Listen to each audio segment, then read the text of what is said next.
Hola, buenos días, ¿cómo están? Otra vez nos volvemos a encontrar en la materia salud pública. Espero que el video anterior haya podido ser comprendido, no fue más que la presentación de la materia y un primer contacto con lo que es la definición de salud. Hoy me gustaría poder ampliar esa definición que solamente analizamos, ¿no es cierto?, la que determina la OMS. La definición de salud a lo largo de la historia tiene muchas connotaciones, vamos a verla desde otros aspectos, y para ver esos nuevos aspectos los vamos a tratar de mirar con una visión desde el origen del concepto. Para poder empezar a mirar salud de nuevo, a mí me gustaría compartir con ustedes la definición de salud que da un profesional argentino, un médico sanitarista, neurocirujano, neurobiólogo y político argentino que fue el primer ministro de Salud de la Argentina, el doctor Ramón Carrillo. ¿Qué dijo sobre salud el doctor Ramón Carrillo? Él dijo que la salud es considerada en todas las culturas un bien cuya conservación y recuperación aparece como una de las más importantes necesidades, tanto desde la perspectiva de las personas como de la sociedad misma.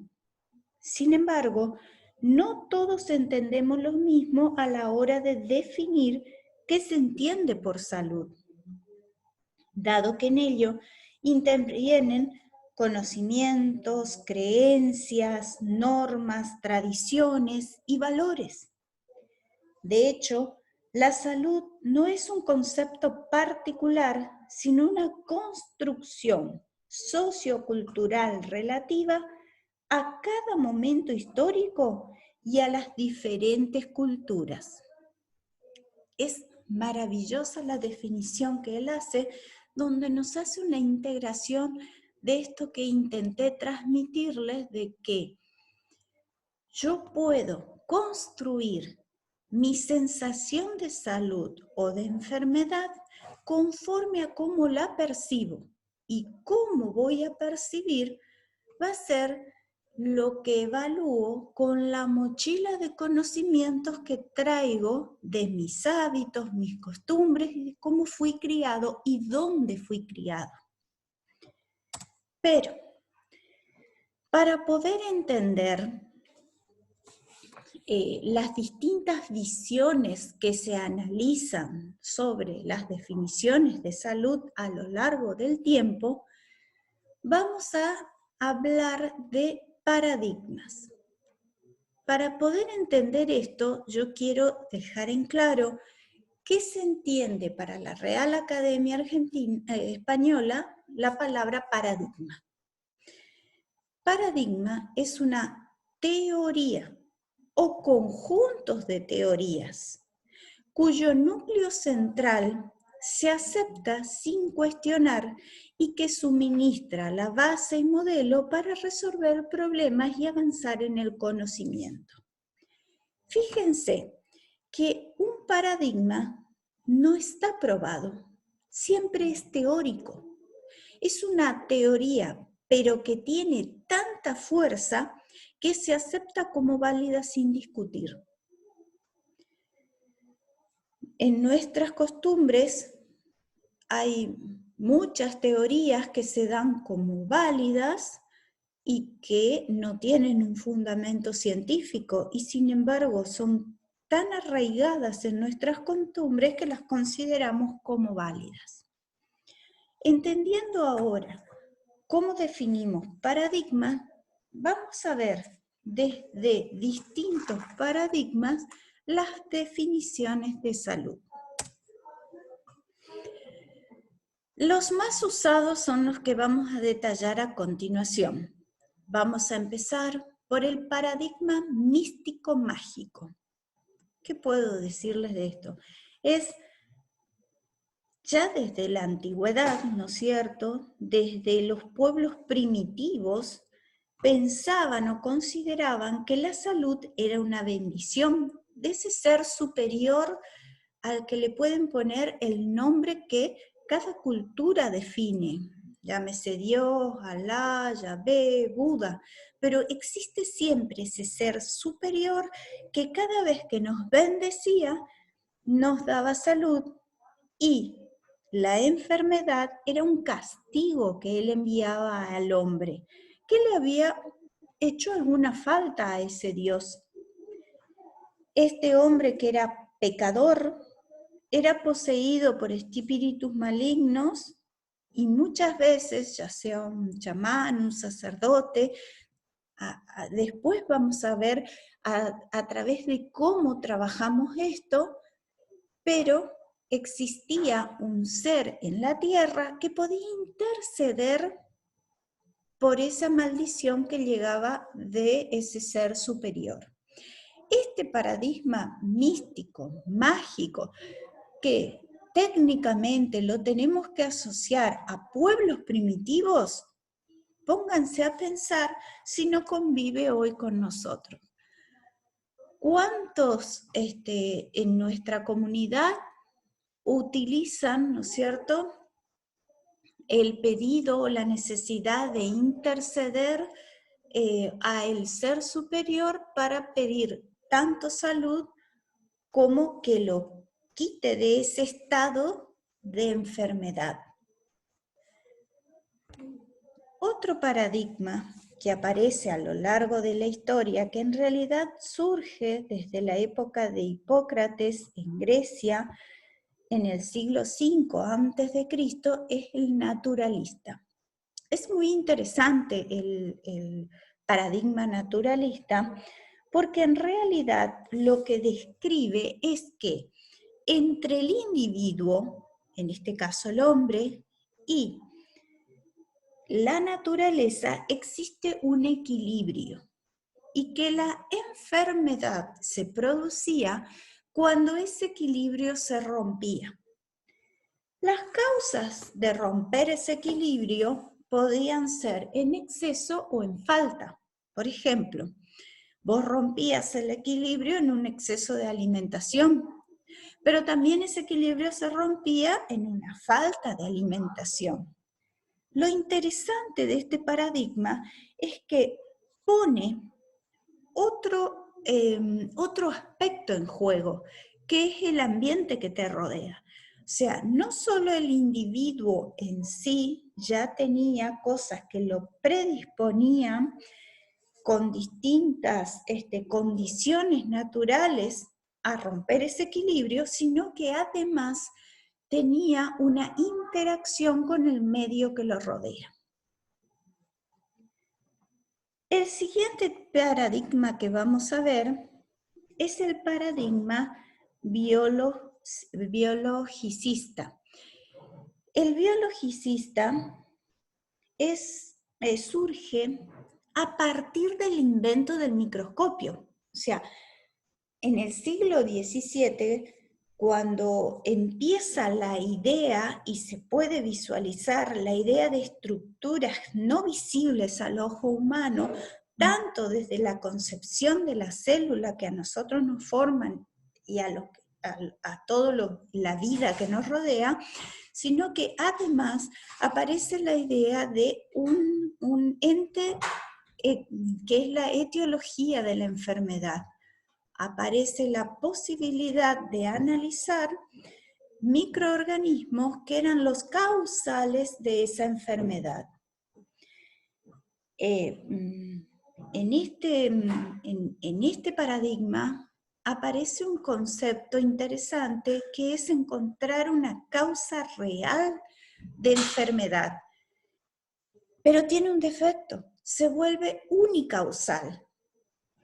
En aquel tiempo, todo lo que llevaba a la enfermedad lo intentaban asociar siempre a algo biológico no visible como un microorganismo que era el productor de esa enfermedad.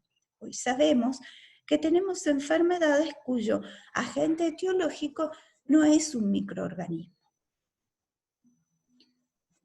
Otro paradigma es el paradigma funcionalista. El paradigma funcionalista tuvo en cuenta otros criterios, además, ¿no es cierto?, de la relación entre un agente causal y el huésped, que en este caso era el hombre. El funcionalista decía que había cosas que hacían que no anduvieran de manera correcta. Y de ahí viene su nombre. Es como que funcionaba mal algo y por eso se producía la enfermedad en el individuo. Esto de poner a la teoría de la única causalidad le agrega un factor más, y es que tiene que haber un entorno adecuado para que ese agente pueda infectar, ¿no es cierto?, a el hombre. Sigue siendo un paradigma incompleto porque en este caso siempre vamos a estar trabajando sobre enfermedades que tienen un origen etiológico en microorganismos, aunque le pongamos un análisis y un contexto de ambiente. Otro paradigma muy interesante, también actual, es el considerado positivista. El paradigma positivista, disculpen, me trabo, está asociado a lo que se conoce como el modelo biomédico. ¿Cómo les puedo explicar esto? El modelo biomédico lo que hace es considerar a nuestro cuerpo como una máquina compuesta de partes que se asocian entre sí. Entonces, no solo estudio a las partes por separado, sino que estudio cómo funcionan esas partes por separado y de manera integral. Cuando hablamos del modelo biomédico, estamos tratando, ¿no es cierto?, de analizar los pedacitos de esa máquina que forman y constituyen la parte biológica de nuestro sistema. Los estudiamos desde la anatomía, estudiamos desde cómo funciona, cómo responde a ciertos estímulos y cómo puedo tratar cada una de esas partes. Al considerar al cuerpo humano como una máquina, esta se puede analizar entonces en partes focalizadas, pero también funcionando en una integridad. La enfermedad, en este caso, se considera como un mal funcionamiento de alguna de esas partes que puede impactar en el integral del cuerpo humano. Esto sería el modelo biomédico y acá está incluido el concepto positivista. Ahora, el paradigma biopsicosocial es el paradigma que, fundamenta la definición de salud de la OMS, donde esta máquina biológica que debe funcionar de manera óptima, de determinada forma, también está metida dentro de un contexto de ambiente que influencia en su funcionamiento. Entonces, en este caso, en el paradigma biopsicosocial, no solo agrego factores que hacen que funcione mal esta máquina, sino que además lo veo desde un aspecto social, desde un aspecto psicológico y de un aspecto cultural, no solamente del biológico y del bioambiental.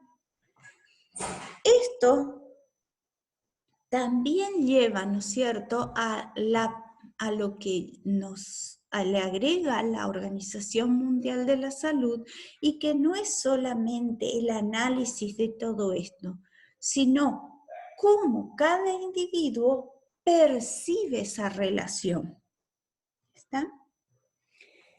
Y por último, el otro paradigma o el último paradigma que a mí me gustaría que ustedes comprendan es el que se llama el paradigma de la complejidad.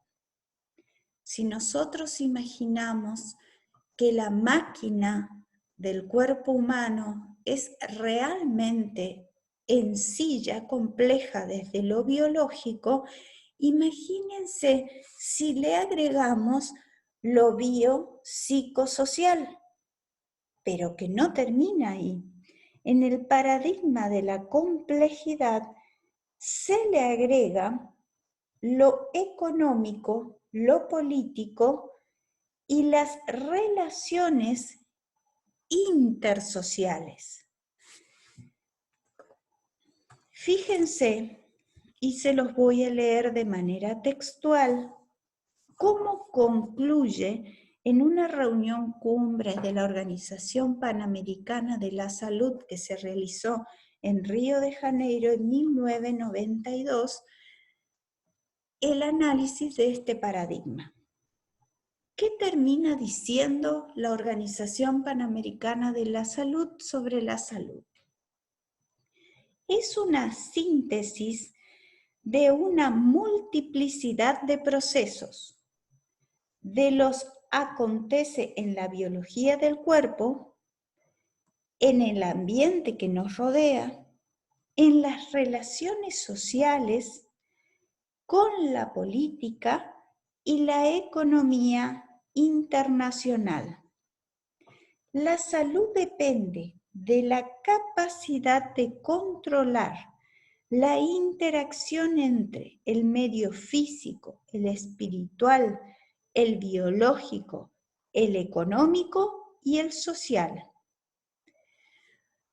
Por eso, este último paradigma lleva, ¿no es cierto?, el nombre de paradigma de la complejidad.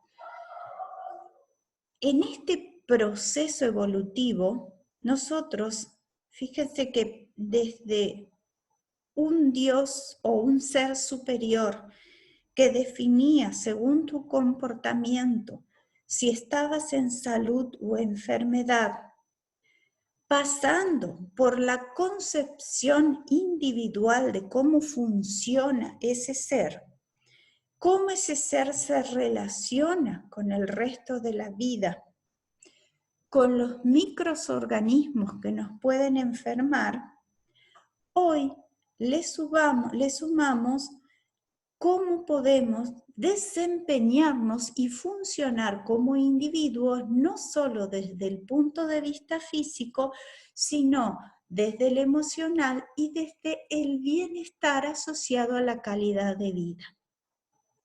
Cada vez es más complejo el análisis para poder entender este pasaje de salud a enfermedad. Pero si yo me pongo a analizar de manera integral, tengo que decir que en mi comunidad y en cada una de las comunidades nunca se deja la etapa anterior del todo.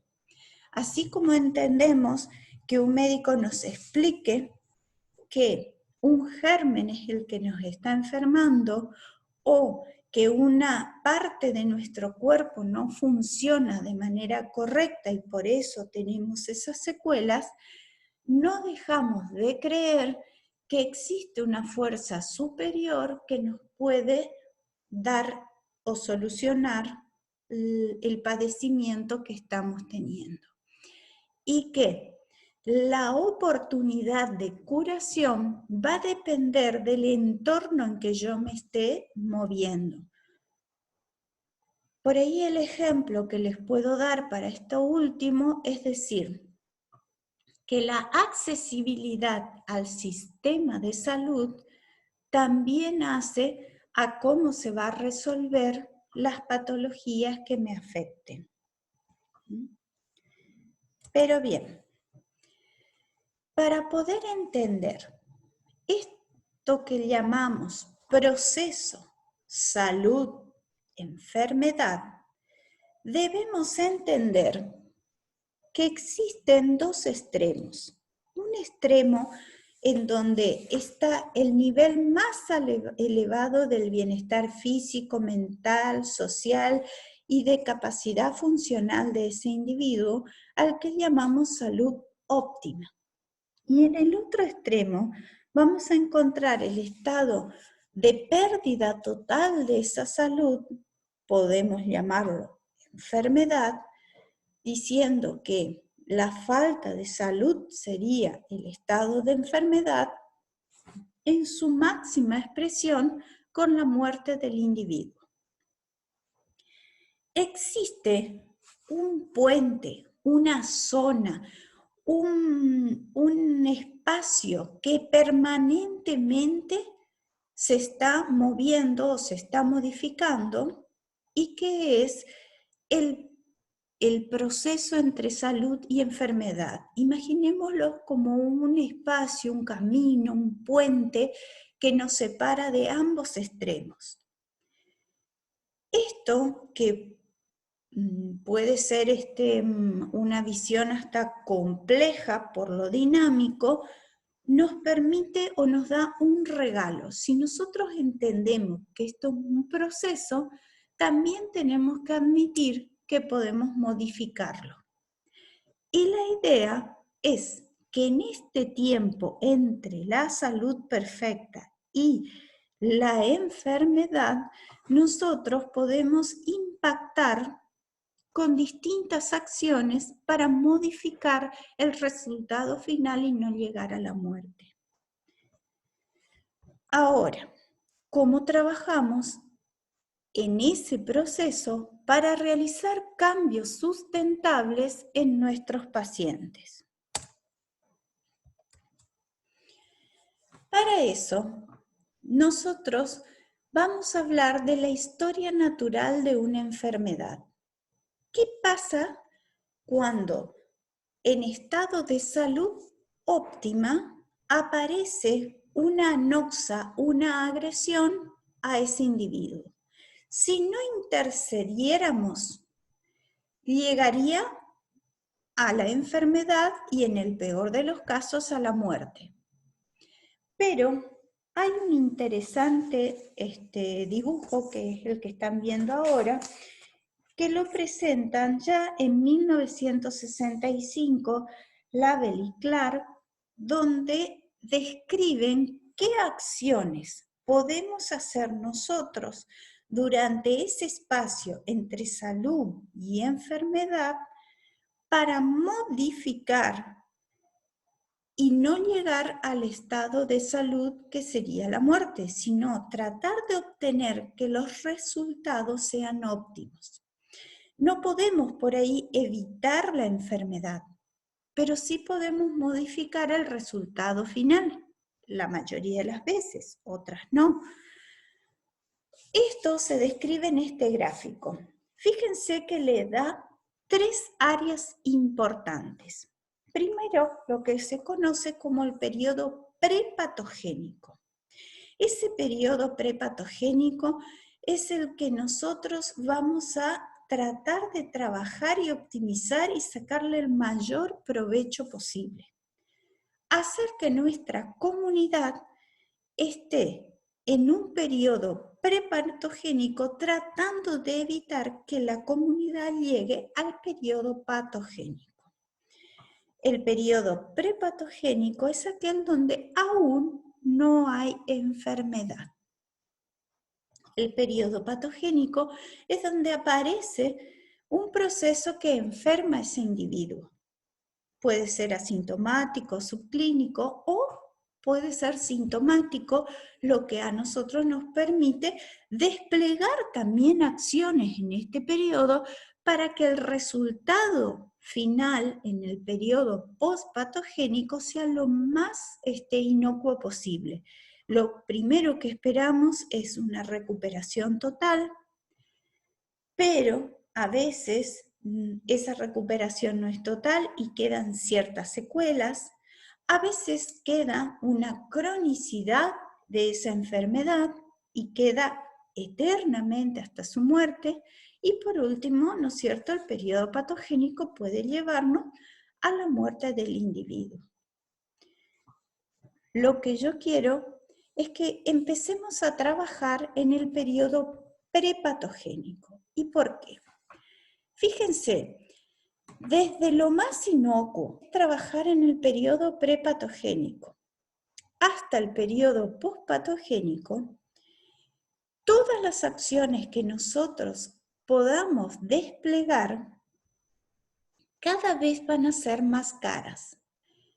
Gasto menos previniendo que curando y mucho más se gasta rehabilitando. Además de que es en crecimiento el gasto, es en decrecimiento las acciones a la llegada. Yo puedo llegar a toda la comunidad en un periodo prepatogénico, pero las acciones que desplieguen en un periodo patogénico van a ser sobre los que estén enfermos. Y las acciones que pueda realizar sobre un periodo postpatogénico va a ser al enfermo que se recuperó. Entonces, fíjense que cada periodo me va a resultar desde la salud pública más caro y cada periodo va a ser con menor llegada. En el día de hoy vamos a empezar a preocuparnos cómo trabajar sobre el periodo prepatogénico. Hay dos acciones importantes. Una es lo que vamos a conocer como promoción de salud.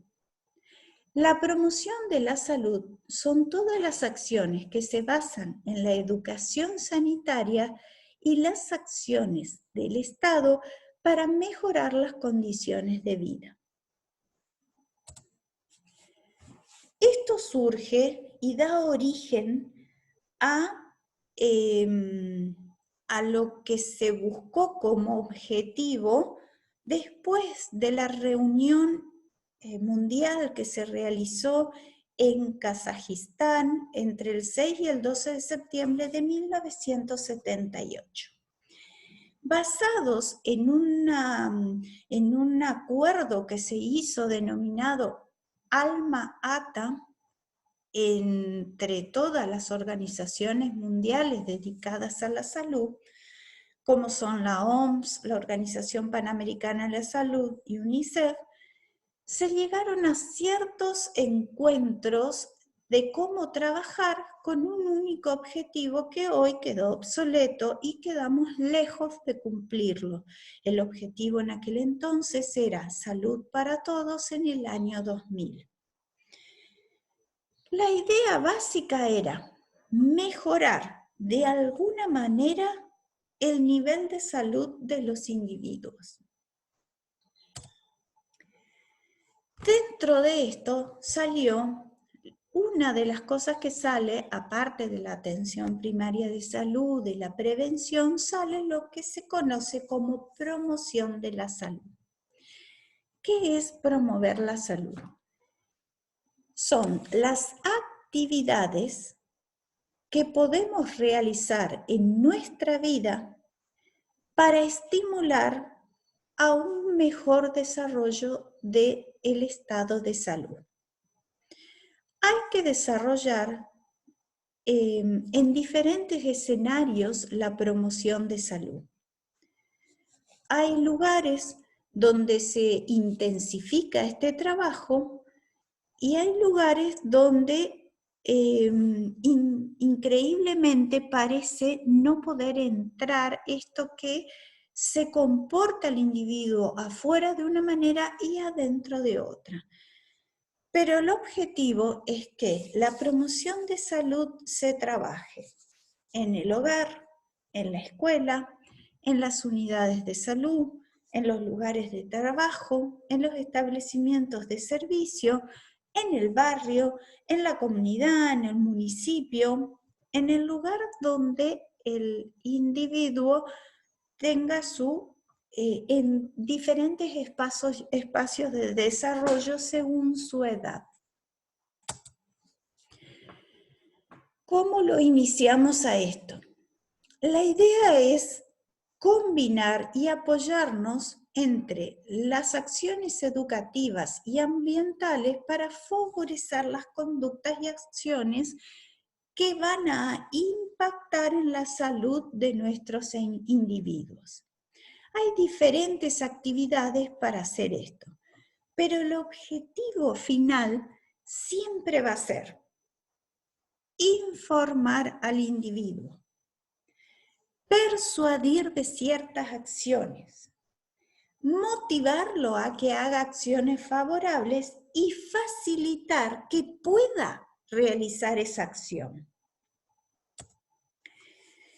Según la Carta de Ottawa para la promoción de la salud, nos dice que hay 5 ejes fundamentales en los que tenemos que basar este trabajo. Primero, reforzar la acción comunitaria. ¿Qué se entiende como reforzar la acción comunitaria? Nosotros tenemos que involucrar en el proceso de promoción a la comunidad. Si la comunidad no se siente partícipe de esto, nunca funciona, nunca introyecta las acciones de promoción de salud.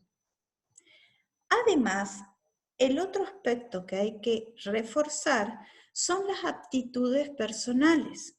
O sea, tratar de cambiar al individuo que por diferentes motivos culturales, por creencias, se ve arraigado a actitudes que pueden contaminar la salud de la comunidad o las individuales. También hay que trabajar sobre los servicios de salud, porque hay que incorporarles la idea de que no solo deben trabajar en el periodo patogénico, sino que trabajar en la promoción y en la prevención, o sea, en el periodo prepatogénico, es aún más importante que hacerlo en el patogénico. Para poder hacer esto, hay que mediar, promover y dar herramientas para que esto se haga. Fíjense que en este dibujo, que lo elegí porque es el que recorre mundialmente cómo se debe trabajar, no solo nos dibuja que todo esto está unido por una política de salud, sino que además todo esto tiene un sentido centrípeto. O sea, cada acción acciona sobre la siguiente acción y todo da una retroalimentación positiva.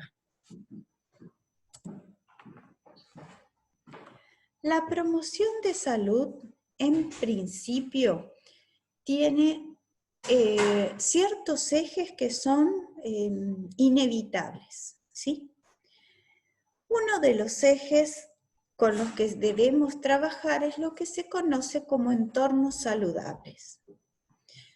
El entorno saludable y los hospitales saludables, de las 6 acciones que se promueven, son siempre los más difíciles de entender.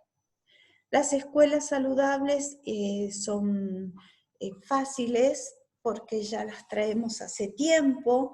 Hubo acciones que no salieron bien porque culturalmente fueron difíciles de aceptar, como un kiosco sano dentro de la escuela. Otras porque no hubo economía para que funcionen, pero en realidad el trabajo de escuela saludable con los comedores, con la evaluación, está bien pensado, bien armado, lo que no quiere decir que esté funcionando de manera adecuada, pero escuelas saludables es un concepto que lo tenemos incorporado como comunidad hace tiempo y nos resulta fácil de entender. Lo mismo pasa con el ejercicio físico, o sea, todas las edades en nuestras comunidades saben la importancia de incorporar la actividad física, de hecho lo intentan, todos intentan tener un rato de esparcimiento, incorporarse a algún deporte o por lo menos caminar. También es importante y está incluida en nuestra vida diaria el estilo de vida. Nosotros por diferentes formas de difusión, la comunidad en general tiene muy en claro que el consumo de sustancias, el consumo de cigarrillo, la obesidad, son estilos de vida que perjudican nuestra salud. Y lo mismo la convivencia, ¿no es cierto? El hecho de estar en una sociedad donde vos te sientas cómoda, donde no exista bullying, donde socialmente uno pueda dialogar con el individuo, también es fácil de entender. Por eso hoy, ya que nos queda poco tiempo, quiero tratar de explicarles a qué llamamos entornos saludables y a qué llamamos hospitales saludables. ¿Qué es entorno en principio? Entorno es el espacio físico, social y cultural donde se habita cotidianamente, donde se establecen las relaciones sociales que determinan una manera de vivir y de ser. En este caso, nosotros podemos tomar los ejemplos que están en la diapositiva, lo que es escuela, vivienda, trabajo, clubes, iglesia, o sea, el lugar donde los individuos pasan su tiempo de vida. Ese entorno, que es un espacio físico, donde existen una estructura organizacional para desempeñarse o desenvolverse y otras personas con roles definidos con quien debo actuar. Si nosotros trabajamos con el correcto desempeño en la escuela, en nuestros lugares de trabajo, en la vivienda y en otros lugares donde nos podemos desarrollar, dentro de los cuales los más frecuentes son los ámbitos sociales, los ámbitos religiosos y los ámbitos deportivos, nosotros estamos creando un entorno de convivencia social, cultural y físico agradable. ¿A qué llamamos un hospital saludable? Hospital o lugares en donde se desarrollen los sistemas de salud. Llámese clínicas, llámense áreas de menor complejidad como CAPS, como SAPS, salas de primeros auxilios. La idea es que esos lugares deben tener la conciencia de no agredir el planeta. Deben ser autosustentables, deben pensar en el gasto de energía, en la comodidad del trabajador y en la comodidad del paciente. Deben distribuir, ¿no es cierto?, sus espacios de tal manera que hagan una sensación de bienestar el hecho de transitar por esos lugares. Si nosotros tenemos que ir a un hospital que está sucio, que está roto, que está, el baño no funciona, que no tiene agua potable, no solo como pacientes, sino como trabajadores de la salud, las condiciones no hacen que tengamos un área de trabajo y un área hospitalaria saludable. A nadie le gusta ir a un hospital, pero de tener que ir, es importante que empecemos a trabajar porque ya hace al proceso de bienestar el lugar en que recibimos a nuestros trabajadores y a nuestros pacientes. Lo otro que entra en el periodo prepatogénico es lo que se conoce como prevención primaria. Dejo esta filmina, pero va a ser el tema que vamos a empezar a desarrollar la semana que viene en las otras clases. Por ahora, que ha terminado el horario, quiero que empiecen a pensar en prevención para la semana que viene. A modo de trabajo, quisiera que analicen qué acciones de promoción de salud realizo y qué acciones de promoción se realizan en mi casa, en mi barrio, en mi ciudad, que siempre estuvieron y yo no le he prestado atención.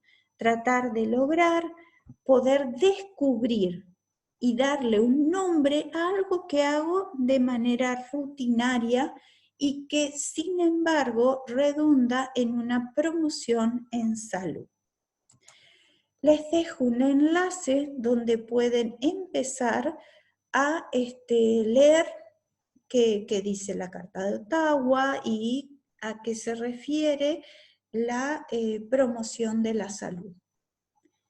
Nuevamente, muchas gracias. Espero sus consultas, no solo al mail que está disponible para ustedes desde la clase pasada, sino también a el espacio de consultas que pueden tener a partir de ver el video. Gracias.